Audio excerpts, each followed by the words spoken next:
Ya baik, shalom, selamat pagi Bapak Ibu Saudara pendengar setia Radio Suara Kemenangan dimanapun Anda berada, yang sudah bangun dan siap untuk melaksanakan seluruh aktivitasnya di hari ini. Doa dan harapan kami kiranya Bapak Ibu Saudara selalu dalam keadaan sehat, tetap kuat, jalanilah hari-hari hidup ini dengan mengandalkan Tuhan. Maka percayalah bahwa hidup kita akan berbeda dengan hari-hari sebelumnya. Bapak Ibu Saudara yang kekasih dalam Tuhan, kembali jumpa dengan saya Pendeta Peter Tauran dalam program Renungan Pagi di Radio Suara Kemenangan Manokwari.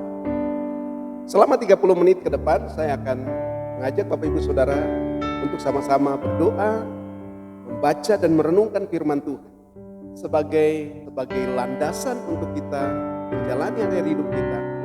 Dan saya pastikan saudara akan berjalan dari mujizat pada mujizat, dari kekuatan pada kekuatan, dari kemenangan pada kemenangan, sampai saudara dan saya menjadi seperti apa yang mengawalinya. Mari kita segala puji dan syukur kami naikkan kepadamu ya Tuhan. Terima kasih untuk anugerah-Mu bagi kami hingga kami boleh ada di hari ini dalam segala keadaan baik. Hamba berdoa menyerahkan seluruh kehidupan kami ke dalam tangan, mengawali kehidupan kami di hari ini. Sebelum kami melaksanakan aktivitas kami kerja dan bahkan berbagai-bagai kegiatan kami mohon tuntunan pimpinan penyertaan Tuhan. Berikan kepada kami petunjuk arahan tuntunan dan nasihat. Kami mau jadikan firman-Mu sebagai pelita pada kaki kami dan terang pada jalan kami, sehingga kami tidak terantuk dalam perjalanan. Kami siap untuk merenungkan firman dalam nama Tuhan Yesus Kristus. Haleluya. Amin. Bapak Ibu Saudara pendengar yang kekasih dalam Tuhan, bahwa dalam setiap keadaan, situasi, kondisi yang kita alami hari-hari, jangan membuat kita menjadi lemah, jangan membuat kita menjadi takut, jangan membuat kita menjadi pesimis, tetapi mari kita bangkit. Kita harus bangun dan kita harus terus memposisikan diri sebagai orang-orang yang ditetapkan oleh Tuhan untuk berkemenangan di setiap generasi kita. Pendengar yang kekasih dalam Tuhan, kita akan pelajari pagi ini di dalam Efesus pasal 5. Efesus pasal 5 ayat 13 sampai ayat 18. Saya akan bacakan ini untuk kita. Firman Tuhan katakan, tetapi segala sesuatu yang sudah ditelanjangi oleh terang itu menjadi nampak. Sebab semua yang nampak adalah terang. Itulah sebabnya dikatakan, bangunlah hai kamu yang tidur, dan bangkitlah dari antara orang mati, dan Kristus akan bercahaya atas kamu. Karena itu perhatikanlah dengan saksama bagaimana kamu hidup.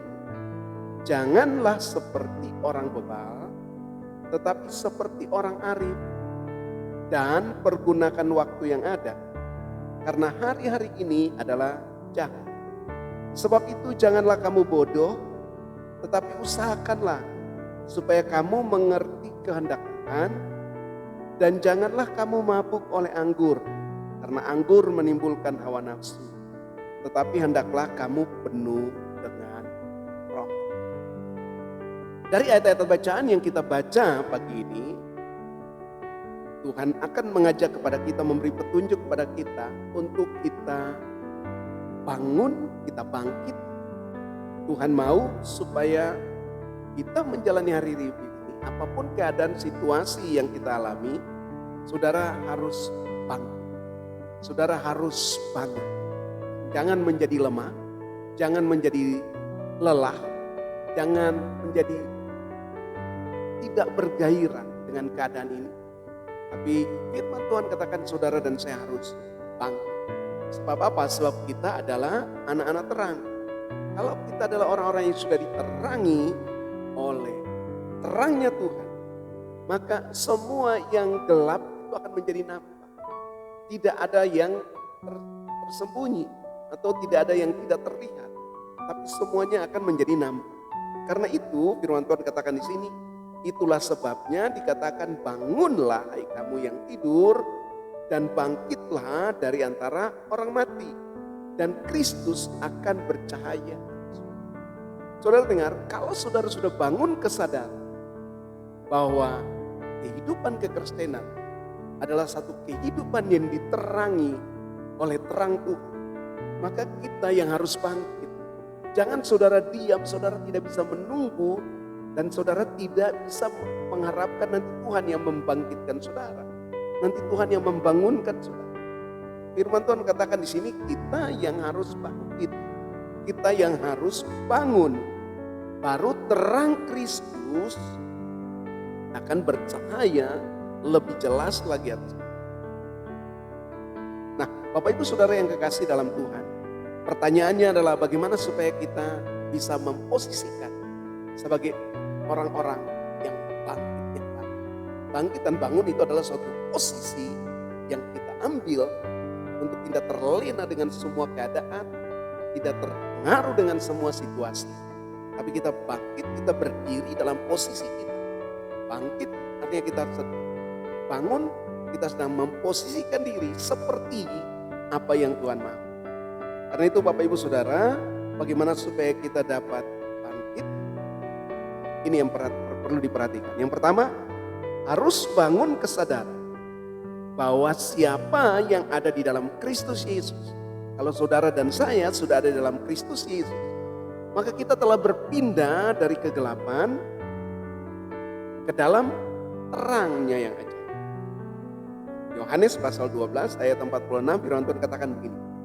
Aku telah datang ke dalam dunia sebagai terang, supaya setiap orang yang percaya kepadaku jangan tinggal di dalam kegelapan. Yesus berkata, aku telah datang ke dalam dunia sebagai terang. Karena itu selama Yesus di dalam dunia, dia adalah terang dunia. Pernah saya punya statement yang barangkali bisa membuat saudara bingung kalau saudara mendengar pernyataan ini. Saya pernah mengatakan bahwa untuk saat ini, sekarang ini, Yesus bukan lagi terang dunia. Dan kalau saudara mendengar pernyataan seperti ini, saudara bisa berkata, saya pendeta yang error, saya pendeta yang sesat. Amin. Tapi Alkitab berkata di dalam Yohanes pasal 9 ayat 5, bahwa selama aku dalam dunia, akulah terang dunia. Nah, Yesus berkata selama aku dalam dunia, aku terang dunia. Pertanyaannya, Yesus di mana sekarang? Kita semua tahu bahwa Yesus secara utuh telah duduk di surga di sebelah kanan Bapa di surga. Saudara dengar, Yesus berkata selama aku dalam dunia, aku terang dunia. Sekarang Yesus ada di surga. Pertanyaannya yang berikut, siapa yang ada dalam dunia? Saudara dan saya, Bapak Ibu Saudara dan saya yang ada dalam dunia ini. Karena itu Yesus sendiri berkata di dalam Matius pasal 5 ayat 14. Kamulah terang dunia, kota yang terletak di atas gunung tidak mungkin tersembunyi. Karena itu statement saya tadi yang berkata bahwa Yesus bukan lagi terang dunia, berarti saya tidak menunjukkan bahwa saya tidak error. Kan? Yesus berkata selama aku dalam dunia, aku terang dunia. Yesus sudah ada di surga. Dan saudara dan saya ditetapkan oleh Dia di muka bumi ini. Karena itu Dia sendiri berkata, kamulah terang dunia. Jadi yang terang dunia sekarang ini bukan Yesus di surga, tapi saudara dan saya yang ada di dunia ini. Karena itu harus bangun kesadaran seperti itu. Oke, dikatakan dalam 2 Korintus pasal 4 ayat 6, firman Tuhan katakan juga di sana, sebab Allah telah berfirman, dari dalam gelap akan terbit terang. Ia juga membuat terangnya bercahaya di dalam hati kita, supaya kita beroleh terang dari pengetahuan tentang kemuliaan Allah yang nampak pada wajah Kristus. Ingat bahwa ketika saudara menerima Yesus, Kristus menjadi Tuhan dan Juru Selamat pribadi, saudara sedang menerima terang. Ya, terang yang menerangi dunia itu ada dalam saudara. Oke, itu yang pertama. Yang kedua, saudara harus bangun kesadaran bahwa Kristus yang adalah terang yang sesungguhnya telah menerangi hidup saudara dan saya. Oke, Yohanes pasal 1 ayat 4 dan ayat yang kelima, bahkan ayat yang ke-9, firman Tuhan katakan di sana, di dalam Dia ada hidup dan hidup itu terang manusia. Kalau saudara menerima Dia, maka saudara menerima hidup itu. Dan hidup yang saudara hidup itulah terang manusia.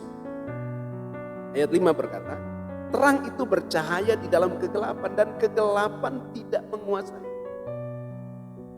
Lalu ayat 9, terang yang sesungguhnya yang menerangi setiap orang sedang datang ke dalam dunia. Oke, jadi kalau saudara menerima Kristus, bahwa sesungguhnya saudara sudah menerima terang itu. Dan terang itu akan bercahaya di dalam. Jadi dalam 2 Korintus pasal 4 ayat 6 itu berkata bahwa ia membuat terangnya bercahaya di dalam hati. Yang ketiga yang saudara harus bangun, bagaimana supaya saudara bisa bangkit. Maka terus bangun kesadaran bahwa Allah telah memberikan kepada kita kuasa untuk bangkit.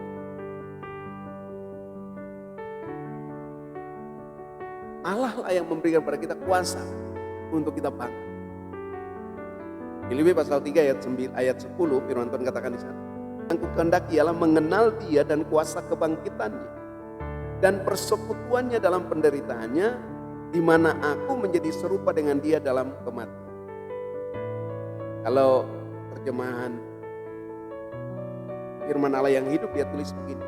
Sekarang saya telah melepaskan semuanya, semua hal lain.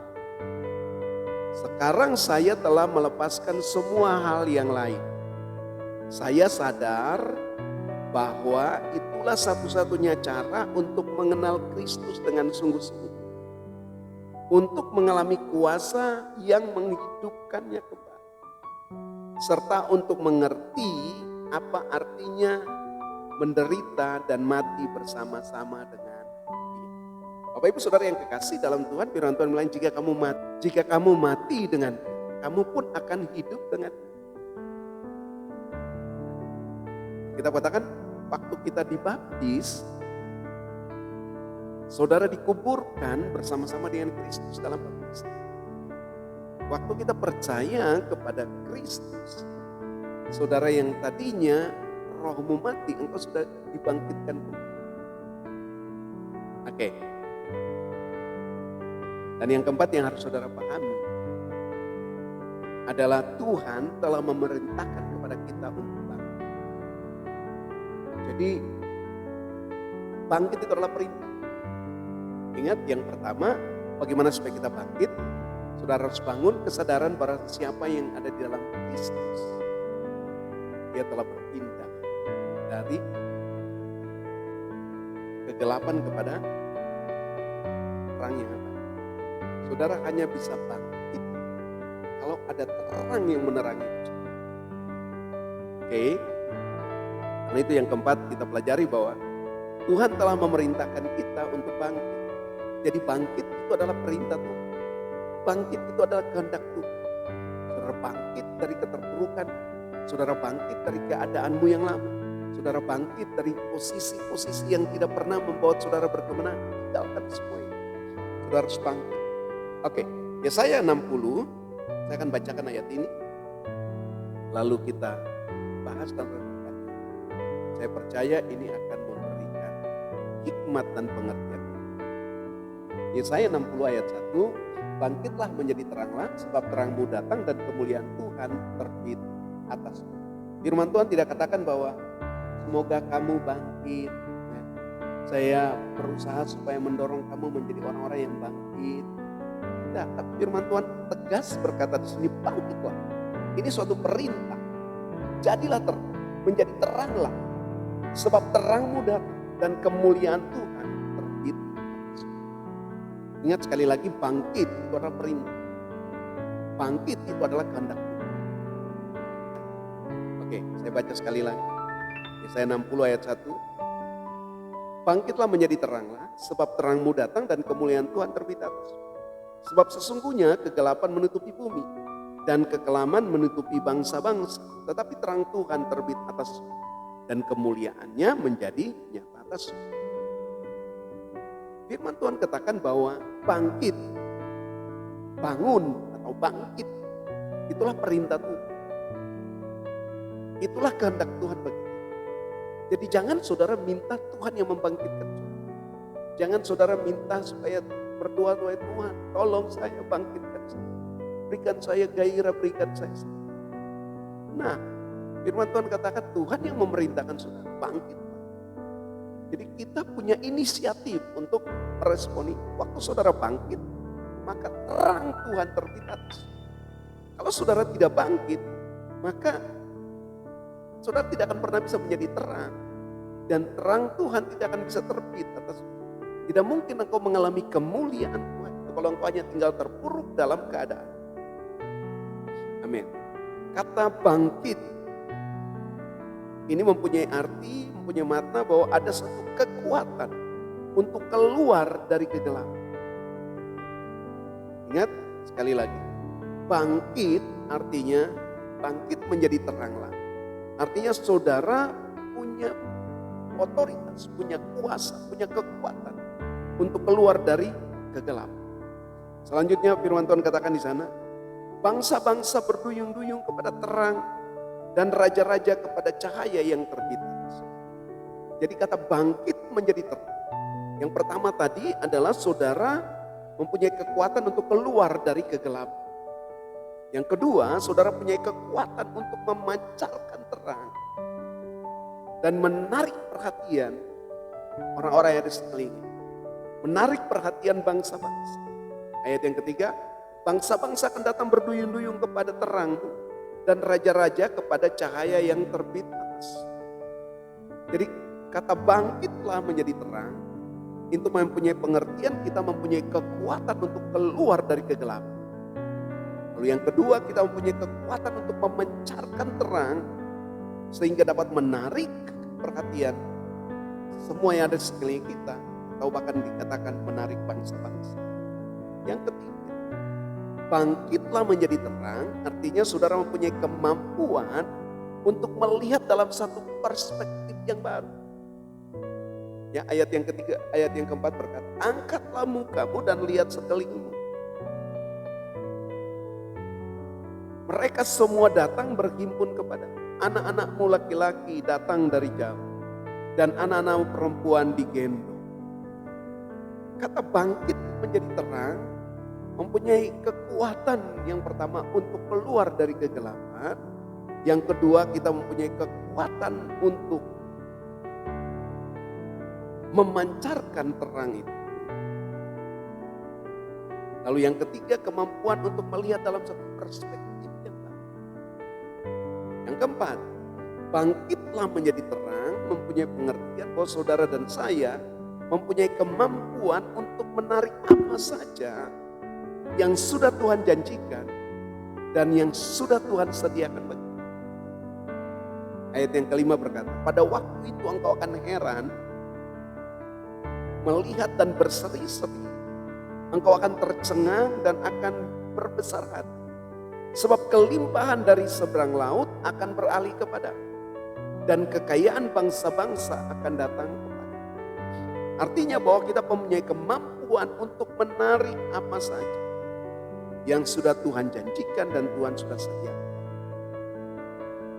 Terutama hal-hal rohani. Firman Tuhan katakan bahwa di dalam terpujilah Allah Bapa Tuhan kita Yesus Kristus yang di dalam Kristus telah menyediakan berkat rohani kita tersimpan di surga.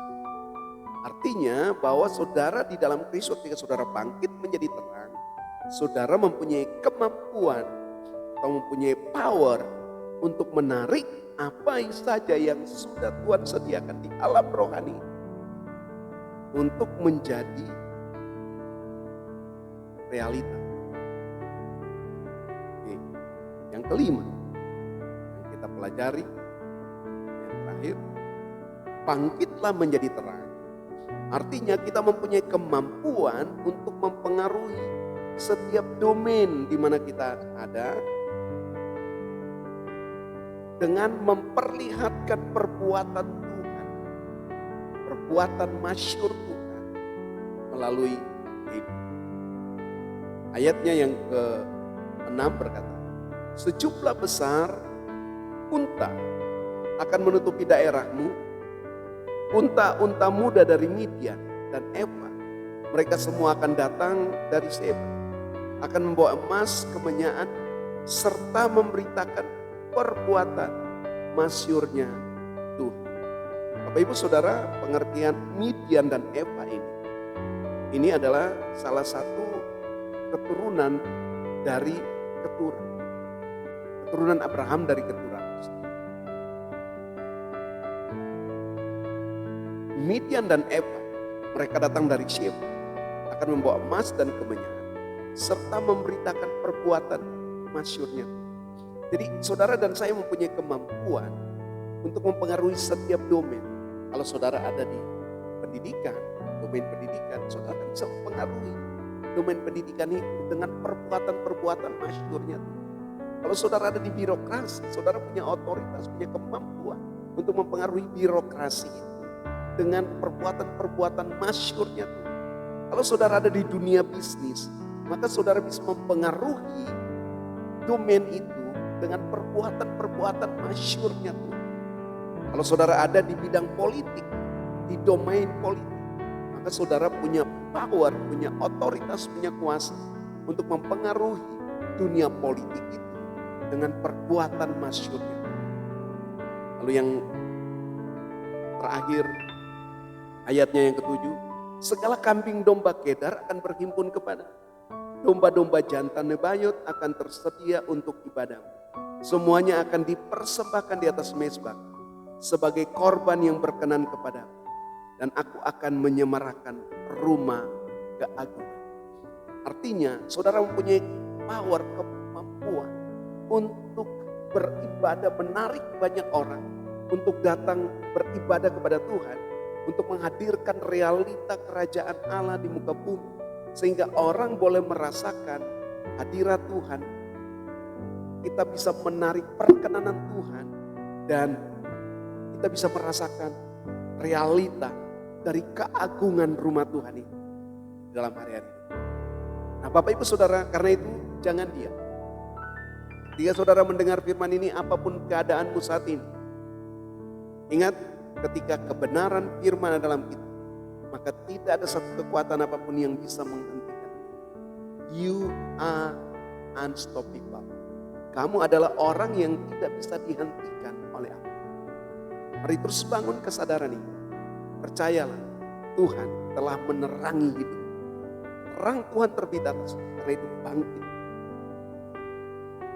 Bapak Ibu Saudara yang kekasih dalam Tuhan, kiranya firman Tuhan yang kita renungkan pagi ini bisa menuntun kita untuk mengerti dan menjalani hidup yang terus berkemenangan dalam.